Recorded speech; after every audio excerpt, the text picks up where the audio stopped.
C'est la rentrée avec Voyage Antillais. Profitez de nos promos exclusives à 521 € vers la Guadeloupe et la Martinique.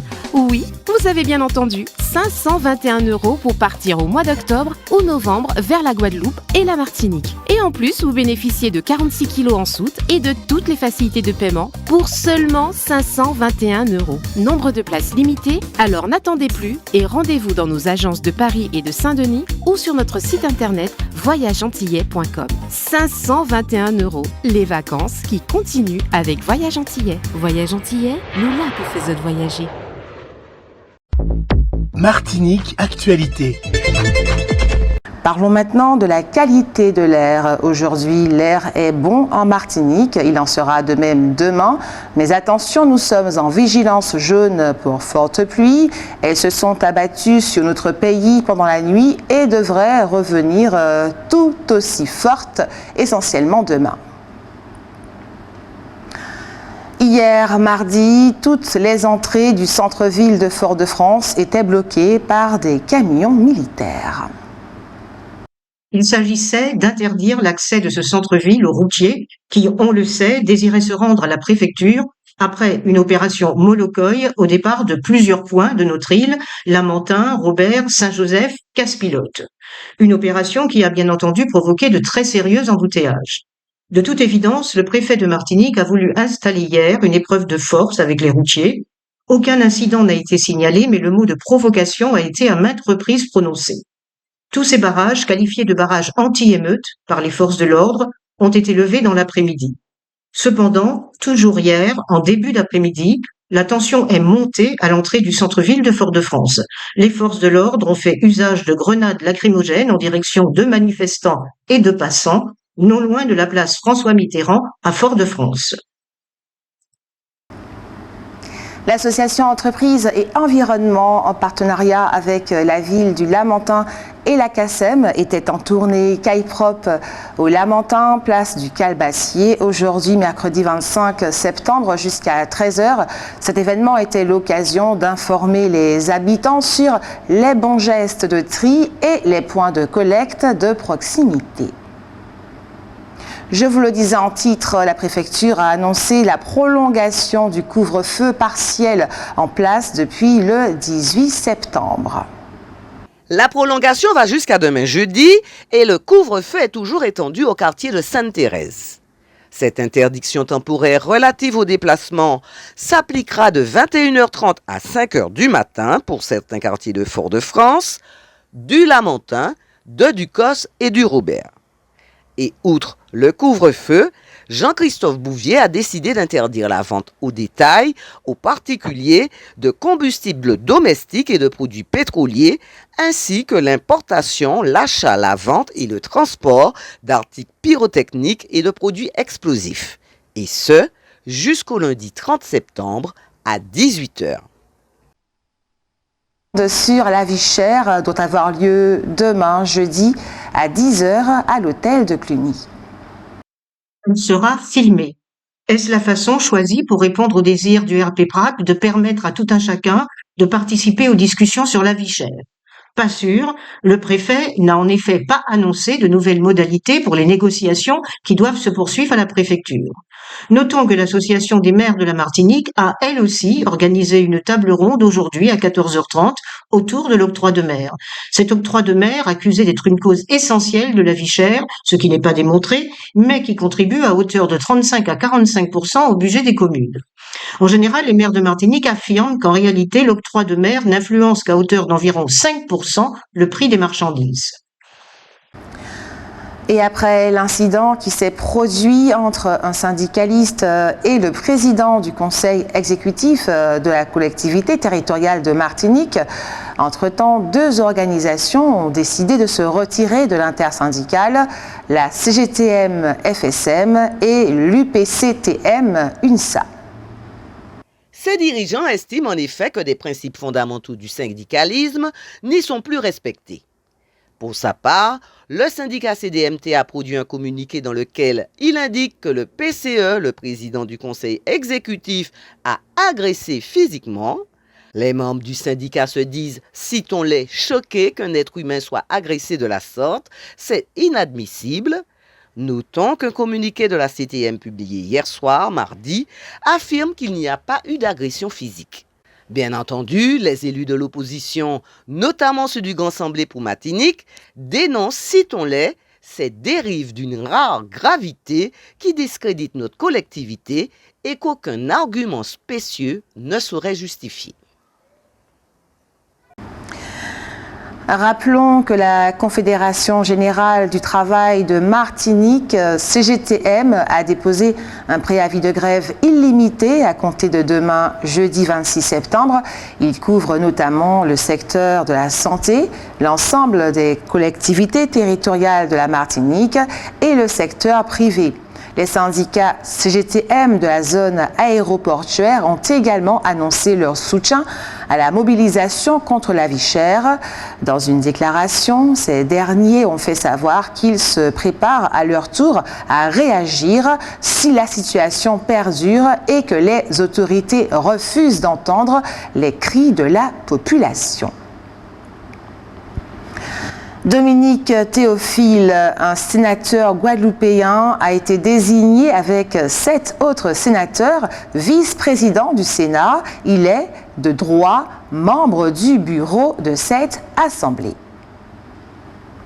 Jean-Christophe Bouvier, préfet de la Martinique, et Anne Bruyant-Bisson, directrice générale de l'Agence régionale de santé de Martinique, poursuivent leur lutte contre les addictions. Ils ont défini 4 nouveaux axes prioritaires. Axe 1, renforcer l'information et la communication sur les addictions. Axe 2, conduire une politique de prévention dès le plus jeune âge. Axe 3, améliorer l'accompagnement des populations vulnérables. Axe 4, limiter l'accès aux produits licites et illicites. L'ambition partagée consiste d'abord à prévenir les addictions avec ou sans produits dès le plus jeune âge, en instaurant notamment des programmes de développement des compétences psychosociales qui permettront notamment aux jeunes de bénéficier des aptitudes favorisant le bien-être physique, mental et social. Aujourd'hui a commencé à Paris le congrès des régions de France qui réunit précisément tous les exécutifs de ces régions. Serge Letchimy n'y est pas, il est remplacé par Patricia Tell. Comme chaque année, au mois d'octobre, dans le cadre d'Octobre Rose, l'association Matété, dont la vocation est d'accompagner les femmes victimes d'un cancer du sein, organise un certain nombre de manifestations.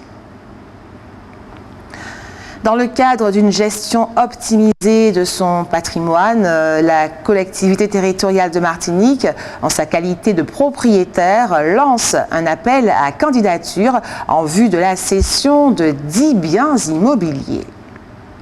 Il s'agit de 7 ensembles immobiliers et 4 terrains nus situés à Fort-de-France, au Carbet et à Saint-Joseph. Les personnes intéressées peuvent consulter le dossier de candidature et déposer une ou plusieurs offres d'achat sur la plateforme dématérialisée de la CTM. La date limite de remise des candidatures est fixée au 29 octobre à 12h, heure de Martinique. L'État, de son côté, a proposé la seconde édition de la Journée du logement, une journée gratuite d'information sur toutes les thématiques du logement en Martinique, réhabilitation, indivision, logement social, assainissement et bien d'autres. Plus de 30 exposants étaient présents pour répondre à vos questions.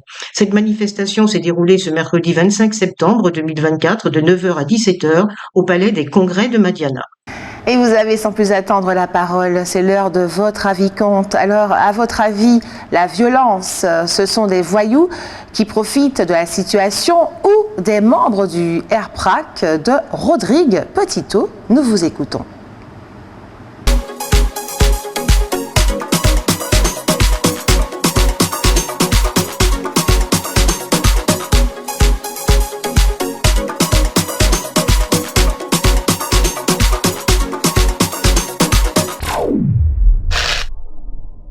À votre avis, les actes de violence que connaît la Martinique depuis quelques jours sont-ils commis par des voyous qui profitent de la situation ou par des membres du RPPRAC de Rodrigue Petitot? Ça vient des voyous, plutôt des voyous que du membre collectif. Ouais. C'est plutôt ça. Ouais. Ils profitent de la situation. Et oui, normalement, oui. Ils profitent de ça pour casser, ouais. Et profiter. Ça vient des voyous qui profitent de la situation. Ouais, tout simplement. Et je ne suis pas d'accord parce que ça empêche au mouvement du R d'avancer. C'est une très mauvaise idée. Je suis pour la manifestation, mais pour la violence, ça m'intéresse pas du tout. Je pense pas. Je pense que les voyous qui pensent, qui profitent de la situation. Parce qu'ils profitent, parce que c'est le moment. Non, je pense que ça ne vient pas des membres du RPAC. Hein. Ce sont des voyous qui profitent de la situation pour faire des émeutes, quoi. Et je ne pense pas. Non, ils sont pacifiques. Je ne pense pas que ce soit les membres du RPAC. À votre avis, les actes de violence que connaît la Martinique depuis quelques jours sont-ils commis par des voyous qui profitent de la situation ou par des membres du RP-PRAC de Rodrigue Petitot? Mon avis, c'est la grève n'a pas commencé maintenant. Beaucoup de personnes pensent que la grève a commencé le 1er septembre, mais la grève n'a pas commencé maintenant. Vu qu'ils ont, le R a écrit, d'accord, l'armée, l'État français a envoyé l'armée. Envoyer l'armée en Martinique, c'est déjà la guerre. C'est la réponse que vous nous donnez, la guerre. Alors si les jeunes foutent le bordel, c'est parce que vous, les policiers, c'est bien les policiers qui a commencé. D'accord? Pour moi, je trouve que c'est les policiers. Et moi, qui est étrangère, je trouve que c'est dégueulasse parce qu'on est en train de lutter pour notre cause. Nos enfants qui viennent après, quel avenir? Quand nos enfants vont poser des questions, quand ils vont poser des questions, qu'est-ce que vous allez faire? Imagine nos enfants en train de faire toutes les études. Demain, ils ne pourraient même pas acheter un pain. Alors, on est en train de lutter pour nous-mêmes et il y a des Martiniquais qui sont en train de nous critiquer. C'est ça qui est mal. Alors, les jeunes qui sont dans la rue, oui, les jeunes qui sont en train de lutter, ils sont en train de lutter pour nous. Parce que personne, le média ne parle pas. Le média ne parle pas de ce qu'ils font à les jeunes, mais ils parlent de ce que les jeunes font.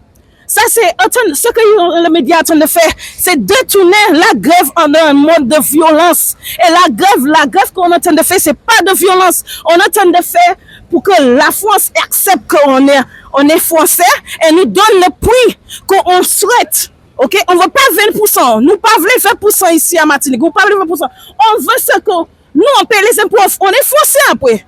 On est français. Alors on exige, on demande que l'État français nous prenne comme des Français, tout simplement. Et on veut ce que nous doit. Voilà, tout simplement. En fait, à chaque fois qu'il y a un problème sociétal en Martinique, il y a des gens qui se greffent dessus pour salir le mouvement. Et je ne dirais pas que ce sont les gens qui se mobilisent, parce que je n'y suis pas et je ne me permettrai pas de faire de commentaires. Je pense que ce que je pense, je le garde pour moi. Mais aujourd'hui, il y a toujours des indésirables qui profitent d'une situation pour venir foutre la merde dans les quartiers. Surtout le quartier Sainte-Thérèse. Outremernews.fr, le site de l'actualité Outre-mer, 24 heures sur 24 et 7 jours sur 7.